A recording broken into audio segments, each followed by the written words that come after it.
questions I get asked is, what the F is on that TJ? I've had this TJ for like 13 years now. It's been rebuilt. And I'm gonna use the word built lightly because I don't personally feel like bolt down parts are considered a build. I feel like fab stuff's considered a build, and like stretches and, you know, stuff that you're making.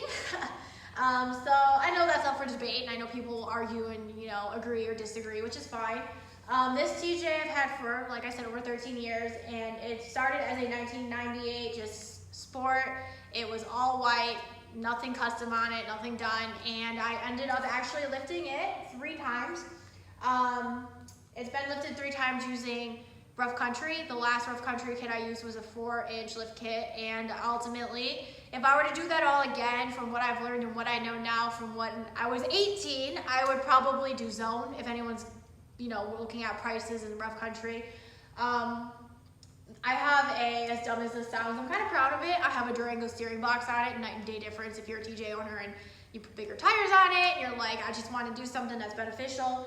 As far as the headlights, they've been upgraded 3 times, and they now sit with truck light.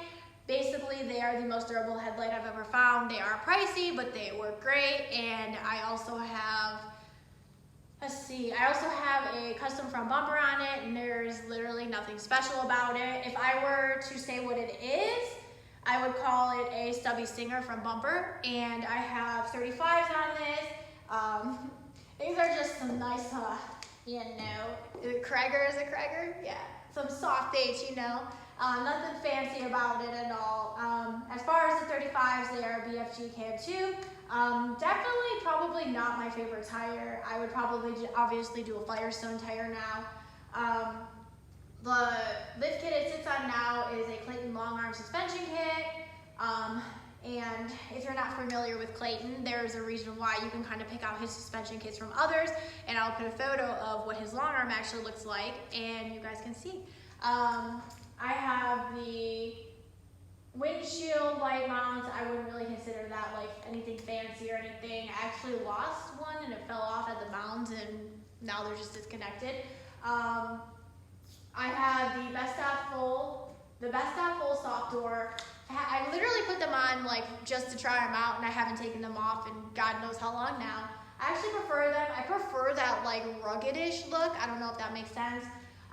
Usually it's not on here right now, it's being redone. There is a Poison Spider rocker knocker to pair with my rear armor in the back. I don't know if you guys can see it, it's back here. It is the Poison Spider crusher corner. Honestly, really, really simple installs. You can actually see my install of them on YouTube. And I have coilovers in the rear. I would like to get them in the front, but we know how expensive they are.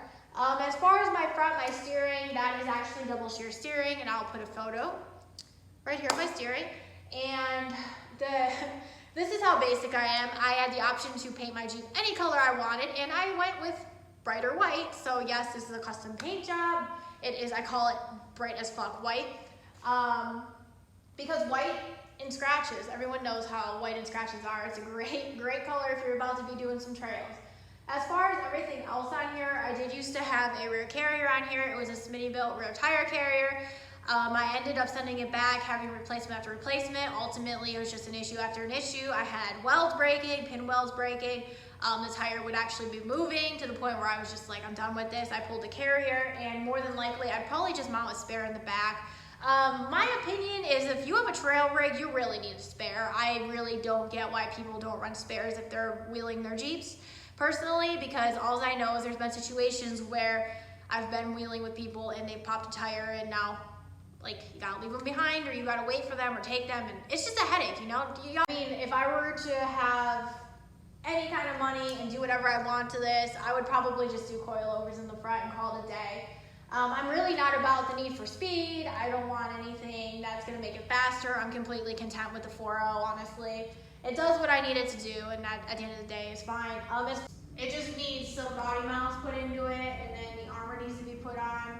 And other than that, I mean, I wouldn't mind new seats, but I'm a baller on a budget, so I'll just put my seats back in and call it good. I do actually have a cage for this, and I have never even brought it out of the yard to put on it. It's a lot of work. It's a lot of work. I got a lot of projects, y'all.